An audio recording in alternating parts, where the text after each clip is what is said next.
নমস্কার, কেমন আছেন সবাই? আমার আরও একটি ভিডিওতে আপনাদের সকলকে স্বাগত জানাই। দিনটি ছিল এপ্রিলের ২৯ তারিখ। আমাদের আজ বাড়িতে কালীপুজো। সকাল থেকেই তোড়জোড় পড়ে গেছে সকলের সবকিছু কাজবাজ সারার। সকালেই আমাদের হরিমঞ্চের জন্মদিনটা ধরা হয়ে যাচ্ছিল। এই দিনই কিন্তু আমাদের হরিমঞ্চের জন্মদিনও ছিল। তার জন্য এখানে হরিমঞ্চের জন্মদিনটা আগে ধরা হয়ে গেল সকাল সকাল। আর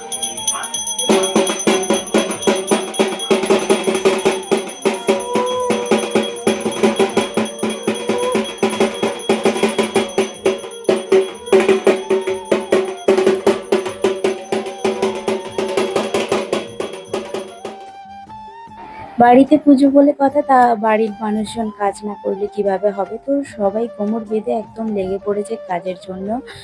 তো আজকে যেহেতু পুজো, তো আজকেরও আমাদের নিরাম রান্না হয়েছে সকালবেলা। তো কী রান্না হয়েছে সেটাও তোমাদের সাথে একটু শেয়ার করি। যতটা পেরেছি ততটা ক্যাপচার করে রেখেছি। চলো তাহলে। ভাত, তারপরে আমের চাটনি হয়েছে, আর এখানে পটল আলু দিয়ে তরকারি হয়েছে নিরামিষ, আর ডাল হয়েছে। তো সব কিছু রান্নাবান্না করেছে আমার মেজো দিদি, আর আলু ভাজাও হয়েছিল। তো নিরামিষ যেহেতু, তাই জন্য যা যা রান্না হয়েছে সেগুলো তোমাদের সাথে শেয়ার করলাম। যতটুকু পেরেছি ততটুকু শেয়ার করার চেষ্টা করেছি, যেহেতু পুজোর কাজে এত ব্যস্ত ছিলাম, তার মধ্যেও তোমাদের সাথে যতটা পেরেছি ভিডিও করে রাখার চেষ্টা করেছি। আর এইদিকে দেখো সকাল সকাল মাইকওয়ালাও চলে এসেছে, মাইকটা এখানে সেট করে দিয়েছে, আর যা যা মাইক লাগানো সেগুলো উপরে লাগিয়ে দিয়েছে কিছুটা। তোমাদের ভালো করে একবার দেখাই চারপাশটা। আজকে রোদটা কেমন বেরিয়েছে, প্রচণ্ড পরিমাণ রোদ, আর গরমটাও কিন্তু প্রচণ্ড ছিল। তো দেখতে থাকো পুরো ভিডিওটা।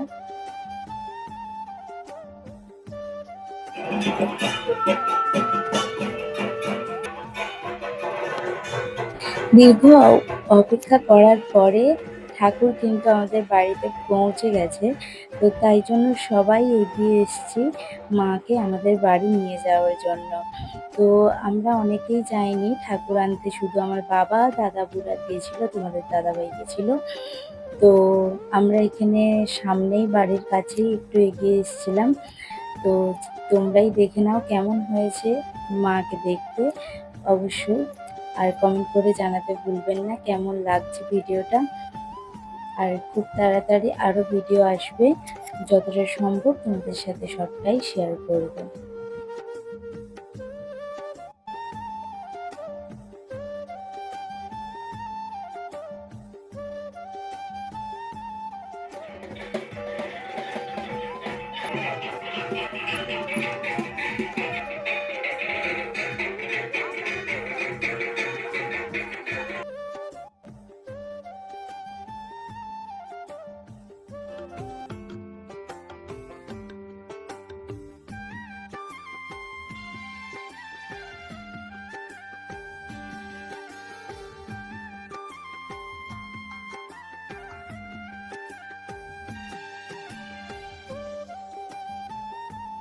ঠাকুর তো চলে এসছে। বিকেলবেলা আমরা একটু নিজেরাই নিজেদের মতো করে ডেকোরেশন করে একটু সাজাচ্ছিলাম, যাতে জায়গাটা দেখতে সুন্দর লাগে। তো এইখানে অনেক ফুল নিয়ে আসা হয়েছিল। আমাদের এখানে কোলাঘাট থাকতে অনেক ফুল কম দামে পাওয়া যায়। তো ওখানেই সকালবেলা গেছিল দাদাবুড়া। তো সবাই মিলে ফুল নিয়ে এসছে। তো তাই জন্য এখন সবাই মিলে ডেকোরেশন করছিল, ফুল দিয়ে খুব সুন্দর করে সাজানোর চেষ্টা করছিলাম। যাই হোক, তোমাদেরকে ঠাকুরের মুখটা একটু দেখাই, কেমন হয়েছে ঠাকুরটা অবশ্যই তোমরা জানাবে।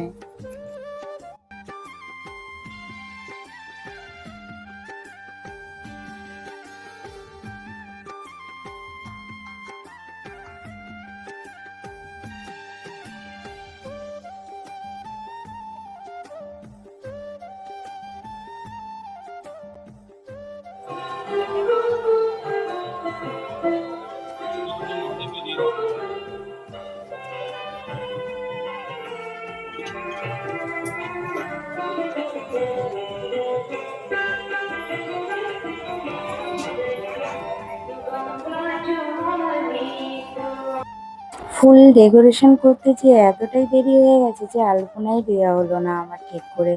পুরোহিত মশাই এসে আমাকে একটাই কথা বলেছিল যে, "এতক্ষণ তুই কি করছিলি? তার আগে কেন দিসনি?" যাই হোক আলপনাটাই আমার ঠিকমতো দেওয়া হলো না। তো আজকে ভিডিওটা কেমন লাগলো অবশ্যই জানাতে ভুলবেন না। সারা রাতের পুজোটা অবশ্যই তোমাদের সাথে শেয়ার করব। তার জন্য অপেক্ষা করতে হবে। সবাই ভালো থাকবেন, সুস্থ থাকবেন। খুব তাড়াতাড়ি আপনাদের জন্য ভিডিও নিয়ে আসছি।